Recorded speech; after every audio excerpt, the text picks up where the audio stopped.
말씀은 사사기 16장 28절에서 31절입니다. 우리 한 목소리로 함께 읽겠습니다. 삼손이 여호와께 부르짖어 이르되 주 여호와여 구하옵나니 나를 생각하옵소서 하나 하나님이여 구하옵나니 이번만 나를 강하게 하사 나의 두 눈을 뺀 블레셋 사람에게 원수를 단번에 갚게 하옵소서 하고 삼손이 집을 버틴 두 기둥 가운데 하나는 왼손으로 하나는 오른손으로 껴 의지하고 삼손이 이르되 블레셋 사람과 함께 죽기를 원하노라 하고 힘을 다하여 몸을 굽히매 그 집이 곧 무너져 그 안에 모든 방백들과 온 백성에게 덮이니 삼손이 죽을 때에 죽인 자가 살았을 때에 죽인 자보다 더욱 많았더라. 그의 형제와 아버지의 온 집이 다 내려가서 그의 시체를 가지고 올라가서 소라와 에스다올 사이 그의 아버지 마노아의 장지에 장사하니라. 삼손이 이스라엘의 사사로 20년 동안 지냈더라. 아멘, 아멘. 바울이 예수 믿기 전에 어떤 사람이었는지 우리가 잘 알잖아요. 하나님도 예수님도 바울이 어떻게 사는 사람인지 잘 아십니다. 그럼에도 불구하고 그를 지명하여 이방인의 사도로 삼으셨습니다. 저는 바울과 같은 이런 사람들에게 베푸신 은혜를 두고 그럼에도 불구하고의 사랑이다. 그럼에도 불구하고의 은혜다. 그렇게 말을 합니다. 우리가 지금 예수님을 믿어서 하나님의 자녀가 되었지만 우리 또한 믿기 전에 어떤 삶을 살았습니까? 하나님에 대해서 어떤 마음과 생각을 가졌었습니까? 바울 못지 않잖아요. 그런데도 그럼에도 불구하고 하나님께서 우리를 창세전에 하나님의 자녀 삼기로 선택하시고 때가 되어 성령을 보내셔서 우리를 거듭나게 하시고 믿음을 선물로 주셔서 하나님을 아바 아버지라 부를 수 있는 은혜를 주셨습니다. 오늘 본문에 나오는 삼손도 예외가 아닙니다. 여러분 삼손 그러면 가장 먼저 떠오르는 것이 뭡니까? 긴 머리입니까? 힘입니까? 들릴라라는 여자입니까? 저는 삼손을 생각하면 가장 먼저 떠오르는 것이 하나님의 은혜입니다. 하나님의 은혜. 저도 잘난 것 없지만 삼손을 보면서 어떻게 이런 사람이 하나님께 쓰임받을 수 있나? 어떻게 이런 사람이 사사가 될 수 있나? 지도자가 될 수 있나? 그렇게 하는데 결국 그럼에도 불구하고 하나님이 삼손에게 은혜를 베푸셨다는 사실입니다. 천하장사와 같은 힘을 가졌지만 정욕 앞에 무기력하게 넘어지는 사람. 하나님의 영이 충만해서 사자를 그냥 찢어 죽일 정도로 힘이 있었던 그였지만 들릴라의 손에 그 비밀을 다 말해주고 만 사람. 이스라엘을 구원할 사사로 부름을 받았지만 두 눈이 뽑힌 채 속아 돌리는 연자맷돌을 돌리는 노예 신세가 되어버린 사람. 이 사람이 바로 삼손입니다. 인간은 눈으로 보면 하나님이 주셨던 은혜를 선용하지 못한 사람이고 은혜를 배신한 사람처럼 보일 수 있습니다. 그러나 삼손의 일대기를 통해서 그가 어떤 일에 실패했고 어떤 일에 성공했나 보다 그의 인생을 인도하시고 통하여 영광 받으시는 하나님의 은혜가 오늘 본문에 가득 담겨져 있습니다. 그래서 존 칼빈은 삼손을 두고 이렇게 말했습니다. 하나님은 삼손의 결함에도 불구하고 그를 사용하셨으니 이는 하나님의 은혜가 인간의 약함보다 더 크다는 것을 알 수 있다. 참 적절한 표현인 것 같아요. 삼손의 생애가 우리에게 선포하는 핵심적인 메시지는 그의 힘을 본받으라, 힘을 추구하고 사모하라는 뜻이 아닙니다. 그의 인생에 베푸신 하나님의 은혜를 우리도 사모하자라는 말입니다. 삼손의 인생은 은혜로 시작해서 은혜로 그 모든 과정을 마치며 하나님의 은혜로 인생을 마감하는 것을 보게 됩니다. 오늘 삼손의 생애를 통해서 본문 한 부분을 딱 정하기가 뭐해서 13장부터 16장까지 나오는 전체 삼손의 스토리를 통해서 그의 인생에 누렸던 세 가지 은혜가 무엇인지 함께 나눠보기를 원합니다. 첫 번째 삼손이 누렸던 은혜는 하나님이 그 인생을 주도해 주셨다는 사실입니다.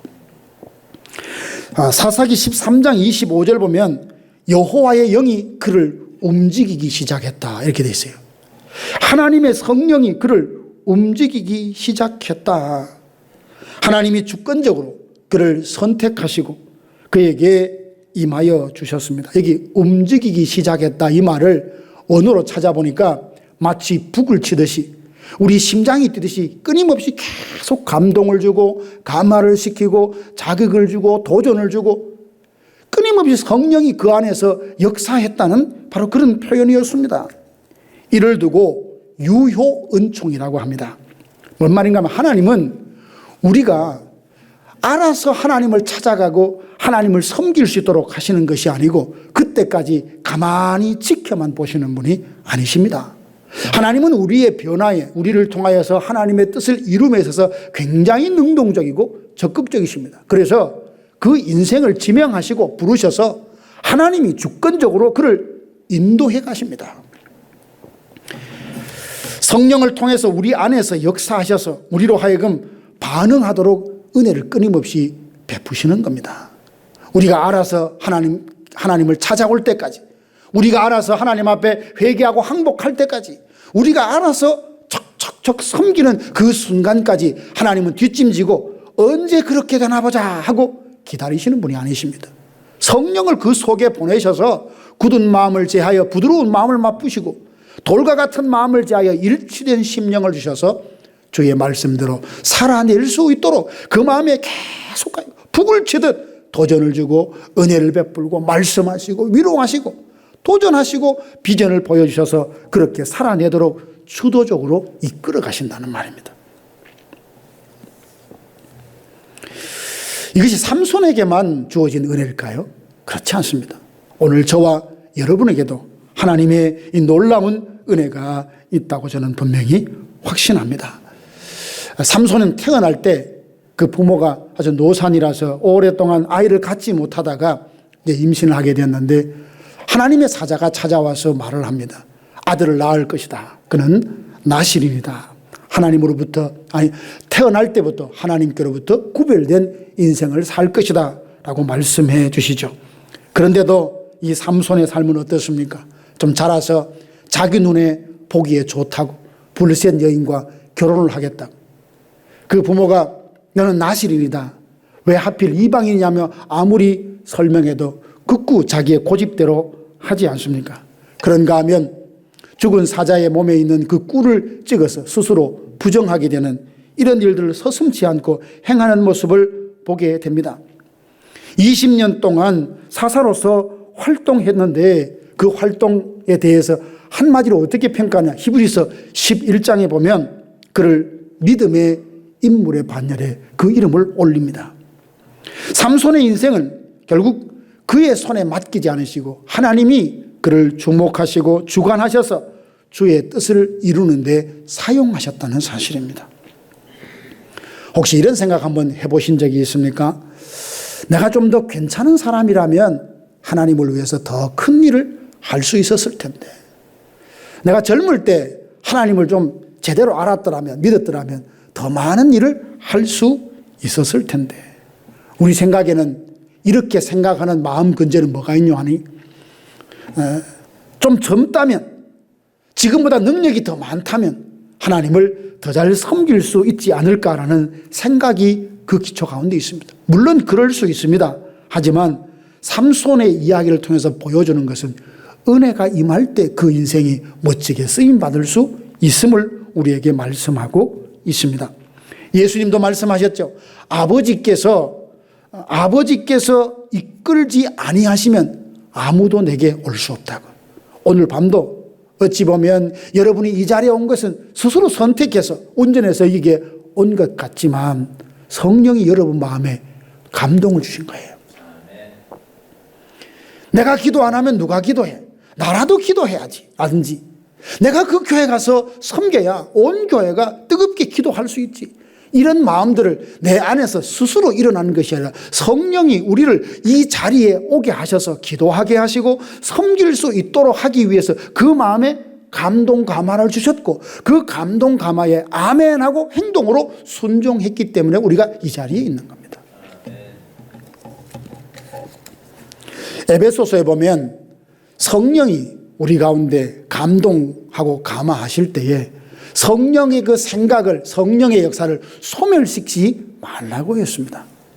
하나님이 기뻐하시는 어떤 뜻대로 살아갈 수 있도록 성령은 우리에게 아이디어를 주세요. 동기를 부여해 주시고 그럴 수 있는 형편이 되도록 역사하시는 이 모든 것을 들어서 유효운총이라고 하는데, 하나님께서 이렇게 하시면 우리를 통해서 하나님이 기뻐하는 뜻을 이루는데 우리가 쓰임받게 해 주시려고 베푸신 은혜인 거죠. 생각해 보세요. 우리 각자의 인생이 내 능력과 내 지혜로 그렇게 이끌어 가야 된다고 생각한다면, 내 인생의 주도권이 내게 있다면 어떨까요? 내 마음대로 할 수 있다라고 해서 자유롭고 기쁠까요? 아니요. 불안하기 짝이 없을 겁니다. 한 치 앞도 모르는 우리가 우리 인생을 어떻게 핸들하고 어떻게 주관할 수 있단 말입니까? 하나님이 내 인생을 주도적으로 이끌어 가신다는 이 사실이 우리로 하여금 자유하게 하고 우리로 하여금 안정을 누리게 합니다. 하나님이 나와 함께 하시고 하나님이 모든 것을 주관해 가신다는 이 믿음이 그야말로 최후 승리를 얻게 하고 최종 구원에 이를 수 있다는 확신을 갖게 하면서 그제서야 마음에 평안이 임할 수 있는 것입니다. 삼손의 인생이 그러했다는 것.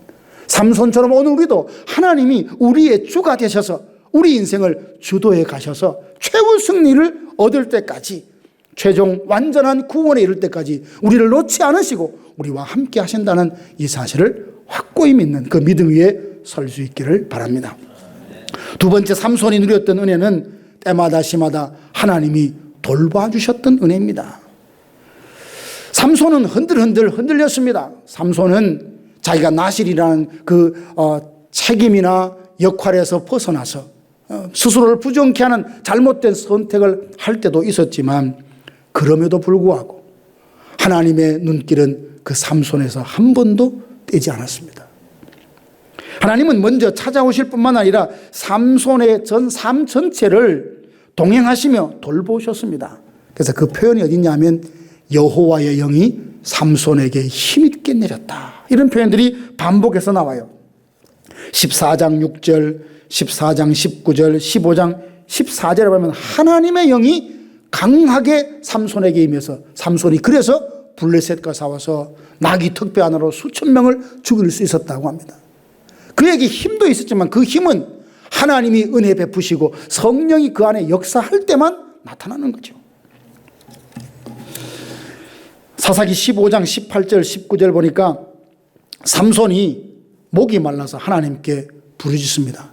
주께서 주의 종의 손을 통하여 이 큰 구원을 베푸셨사오나 내가 이제 목말라 죽어서 할례 받지 못한 손에 떨어질 판이 되었습니다 라고 하면서 부르짖었더니 하나님은 우묵한 곳을 가르쳐서 그곳에서 샘이 터져 나왔어. 삼손의 목마름을 해갈시켜 주시는 것을 보게 됩니다. 조금 전까지만 해도 나귀뼈 턱뼈 하나로 수천 명을 그렇게 쳐 죽인 사람이 이제 목이 마르다고 하나님께 부르짖고 있잖아요. 엄청난 승리 직후에 찾아온 극도의 육체적인 탈진이라고 볼 수 있습니다. 우리도 이런 경험 해보지 않으셨습니까? 큰 일을 경험한 다음에, 큰 일을 하고 난 다음에 그 후에 마음에 허전함들. 목회자들은 그렇다고 그래요. 주일날 오후가 되면 하루 종일 주를 위해서 수고하면서도 그 마음에 왠지 영적인 허전함이 있었어. 주일 저녁에는 더 애쓰고 더 기도하고 다시 한번 말씀을 묵상할 때 하나님 주신 그 은혜로 또 한 주간을 준비하며 살아갈 수 있다는 고백들을 서로 나누곤 합니다. 삼손이 한 일은 오직 하나, 어렵고 목마를 때 하나님께 부르짖는 것이었습니다. 그때마다 하나님은 그 부르짖음을 들어주셨고 성령을 충만하게 부어주셔서 그에게 맡겨주신 일들을 감당하게 해주셨다는 사실입니다. 이것이 곧 그를 지명하시고 그를 돌보시며 삼손이 해야 할 일을 능히 감당하게 해주신 하나님의 은혜죠.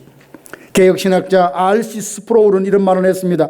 하나님은 삼손의 영혼만이 아니라 그의 몸의 갈증도 아시는 분이었다. 이것은 하나님의 섭리가 우리 삶의 가장 세밀한 부분까지 미친다는 것을 보여주는 아름다운 증거다. 여러분, 오늘 밤 기도 제목 기도를 하시다가 여러분 마음에 그런 생각 드시지 않나 모르겠습니다. 이런 것까지 내가 기도해야 되나? 이런 사소한 것까지 하나님 앞에 기도해야 되나? 너무 제목이 개인적이어서 기도하기가 주저되는 그런 때가 혹 없습니까? 잠이 오지 않는 것, 몸이 아픈 것, 자녀에게 서운한 말을 들은 것, 먼저 하늘나라 간 가족들과 그리운 것, 외로운 마음 드는 것, 이런 사소한 감정까지 하나님 앞에 내어놓는 것이 혹시 주저되지 않습니까? 그렇지 않습니다. 하나님은 우리가 마음을 다하여 하나님 앞에 쏟아놓을 때 그 상한 마음, 그 통회하는 심령을 거절하지 않으시고 멸시하지 않으십니다. 그러므로 우리 삶 속의 모든 필요는, 모든 좋은 것은 모든 빛들의 하나님께로부터 온다는 이 믿음 가운데 주님께 구할 수 있기를 원합니다. 그런가 하면 한편으로 삼손의 삶에는 하나님이 침묵하시는 것처럼 보일 때도 없지 않아 있었습니다. 들릴라와 사랑에 빠졌던 동안 그 위험한 관계를 완전히 결단하고 끊지 못하도록 끊을 수 있도록 해주지 않으시고 개입하지 않으신 것 같은 이런 상황. 우리도 기도하는데 하나님의 대답이 없는 것 같고 침묵할, 잘못된 줄 알면서도 자꾸만 그 길을 걷고 있는데 하나님이 막아주시지 않은 것 같은 그런 상황을 만날 때가 혹 없었습니까? 이건 하나님의 허용적 의지라는 말인데요. 그냥 나쁘고 힘든 일을 겪도록 내버려 두시는 것이 아니라 그 일을 통하여 하나님의 은혜가 정말 얼마나 필요한지 깨닫도록 하시고 은혜의 역사를 위해서 준비하고 섭리하시는 한 단계라는 사실입니다. 16장 22절 보니까 그의 머리털이 밀린 후에 다시 자라기 시작했다고 했습니다. 우리의 머리는 자르면 다시 자라나기 마련이죠. 그런데 삼손의 머리카락은 나실인의 상징입니다. 머리카락이 다시 자란다는 것은 하나님이 그와 맺으신 언약이 여전히 유효하다는 것의 하나의 표현이죠. 삼손이 가장 낮은 곳에 있을 때 모든 것이 끝난 것처럼 보일 때 그때도 하나님은 여전히 그를 돌보고 계시다는 것을 알게 됩니다. 하나님은 영적으로 성공했을 때만 함께 하시는 것이 아니라 우리가 가장 낮은 곳에 있을 때도 우리를 버리지 않으시고 함께 하십니다. 인생의 가장 처참한 실패의 현장 속에서도 설사 그 일이, 그 결과가 내가 잘못하고 실수했던 그 결과라 할지라도 우리에게 눈을 떼지 않으시고 기꺼이 돌보셔서 그 자리에서 털고 일어나 믿음의 길을 가기를 원하시는 겁니다. 이게 삼손이 누렸던 돌봄의 은혜고 오늘 우리가 날마다 누리고 있는 은혜인 줄로 믿습니다. 세 번째는 역전의 은혜, 반전의 은혜가 있습니다. 가장 약한 순간에 그 약한 그를 통해서 놀라운 일들을 행하시는 것을 보게 됩니다. 사사기서 16장 28절에 삼손은 이렇게 간절히 기도합니다. 주 여호와여 구하옵나니 나를 생각하옵소서. 하나님이여 구하옵나니 이번만 나를 강하게 하사 블레셋 사람이 나의 두 눈을 뺀 그 원수를 단번에 갚게 하옵소서. 이 기도를 들으면 자칫 혼란스러울 수 있습니다. 하나님 잘못했습니다. 회개하는 기도보다는 내 눈을 뺀 저 사람을 복수하게 해달라는 기도처럼 보일 때 우리는 당황됩니다. 그러나 사실 이 본문을 자세히 보면 개인적인 감정에 대한 복수가 아니었습니다. 28절 앞에 나를 생각하옵소서 삼손이 그렇게 말하는데 하나님의 언약은 여전히 인간의 순종에 근거한 것이 아니라 하나님의 그 신실하심에 근거하다는 것이고 주님이 나를 긍휼히 여겨달라는 이 기도로 시작하고 있습니다. 29절과 30절 보면 삼손은 두 기둥을 붙들고 이제 몸을 구풀입니다. 그래서 블레셋 방백들과 3천여 명의 사람이 다 죽임을 받습니다. 삼손의 마지막을 두고 사사기는 이렇게 말합니다. 삼손이 죽을 때에 죽인 사람이 살았을 때 죽인 자보다 훨씬 많더라. 이 한 구절 속에서 그는 흔들렸고 넘어졌고 그리고 하나님의 맡겨주신 일들을 온전히 감당하지 못했던 순간들이 있음에도 불구하고 그의 인생을 실패자로 낙인 찍지 않고 그 마지막에서 다시금 일어설 수 있도록 하나님이 도와주셨다는 것을 보게 됩니다. 이것이 하나님의 반전이죠. 삼손이 가장 강했을 때, 눈이 멀쩡하고 머리카락이 길었을 때보다도 가장 약하고 아무것도 남은 것이 없을 때, 죽음 앞에 선 그때에 그가 하나님께 부르짖자 더 큰 은혜를 주셔서 마지막에 하나님의 뜻을 이루고 그리고 하나님의 영광을 받으신 것을 보게 됩니다. 여기서 한 걸음 더 나아가 한 가지 더 생각해 보고 싶은 것은 삼손이 두 기둥을 붙들고 쓰러져 내려갈 때 그것은 개인적인 복수가 아니었다는 사실입니다. 마틴 로이드 존스 목사님은 이 부분을 보면서 예수 그리스도의 예표가 되는 모형이라 그렇게 설명을 했습니다. 삼손 한 사람의 죽음으로 3,000여 명에 되는 대적이 그 앞에서 죽은 사실을 두고 예수님께서도 십자가 위에서 팔을 벌려서 자신의 죽음을 통하여 온 인류를 구원하지 않았습니까? 삼손의 그 모습을 통해서 예수 그리스도의 그림자를 봤다는 것이죠. 물론 삼손과 예수님 사이에는 엄연한 차이가 존재합니다. 삼손은 자기 죄의 결과로 그 자리에 섰지만 예수님은 죄 없는 의인의 모습으로 인류의 죄를 대신하고 자원하여 그 십자가를 지셨습니다. 삼손의 죽음은 백성을 부분적으로 구원했지만 예수님의 죽음은 완전하고 그리고 영원한 구원을 이루셨습니다. 히브리서 7장 25절 보면 그가 항상 살아계셔서 그들을 위하여 간구하심으로 그로 말미암아 하나님께 나아가는 자들을 온전히 구하실 수 있느니라. 삼손의 이 불완전한 모형 안에서도 하나님의 완전한 구원을 이루시는 예수 그리스도의 모습을 볼 수 있다는 것입니다. 오늘은 삼손의 생애를 통하여 그가 누렸던 세 가지 은혜가 무엇인지 함께 생각해 보았습니다. 먼저 하나님은 그 인생의 주인이 되셔서 그의 인생에 주도적으로 이끌으셔서 하나님의 뜻을 이루게 하셨다는 사실입니다. 모든 일마다 때마다 돌보셔서 그로 하여금 사사로서 감당할 수 있도록 은혜를 베푸셨으며 마지막에는 자기의 실수로 자기의 죄로 인해서 두 눈이 뽑히고 노예와 같은 신세가 되었지만 부르짖는 그의 기도에 응답하셔서 마지막 친히 그를 통하여서 블레셋으로부터 구원하셨고 영광을 받으셨다는 사실을 보게 됩니다. 삼손이 누렸던 이 은혜는 오늘 우리가 누리고 있다는 사실, 이것을 깨달을 때 우리는 하나님 앞에 세 가지 다음과 같은 고백을 드릴 수 있을 것입니다. 은사가 아니라 은혜를 주신 주님을 의지하겠다는 고백 말이죠. 삼손은 초자연적인 힘이라는 거대한 은사를 가졌습니다. 그러나 은사는 그의 영성은 아니었습니다.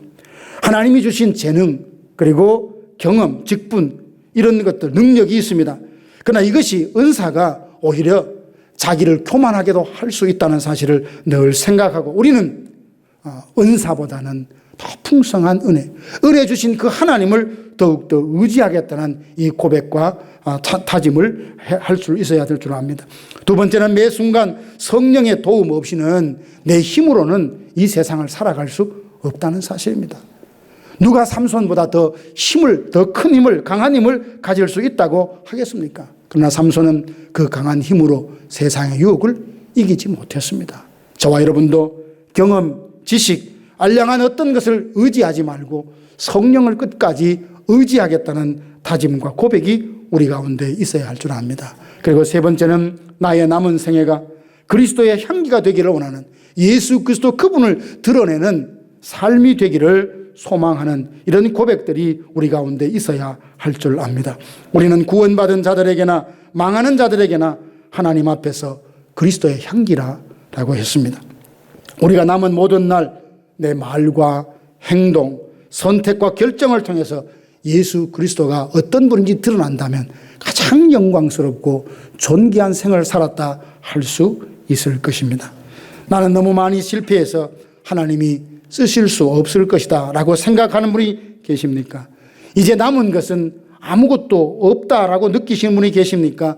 삼손을 기억하십시오. 그는 두 눈을 잃었고 그리고 자존심도 잃고 자유도 잃어버린 그 노예와 같은 신세였지만 하나님께 부르짖었을 때 하나님 이번만 나를 강하게 하사 나로 하여금 내게 주신 사명을 감당하게 해달라고 기도했을 때 하나님은 그 기도에 응답하셔서 그로 하여금 친히 주께서 행하셨던 그 뜻을 이루게 하시고 영광을 받으신 것을 봅니다. 그리고 히브리서 11장 32절에 믿음의 명예의 전당에 그의 이름이 올라간 것을 보게 됩니다. 사랑하는 성도 여러분, 하나님의 은혜는 우리의 실패보다 훨씬 크고 하나님의 능력은 우리의 약함보다 더 큽니다. 삼손은 강한 자였으나 죄의 유혹 앞에서 무기력하게 넘어질 때가 있었습니다. 그럼에도 하나님은 끝까지 그에게 은혜를 베푸셨습니다. 오늘 우리도 부족함에도 불구하고 하나님은 변함없이 사랑하시고 은혜를 베풀어 주십니다.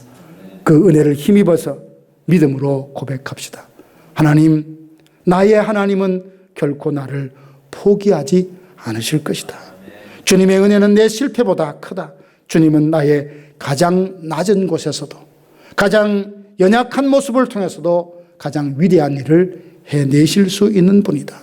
이 믿음의 고백을 통해서 두려움과 낙심을 떨쳐버리고 우리를 보내신 그곳에서 빛이 되어서 하나님의 영광을 드러내는 저와 여러분들 되기를 주님의 이름으로 축원합니다.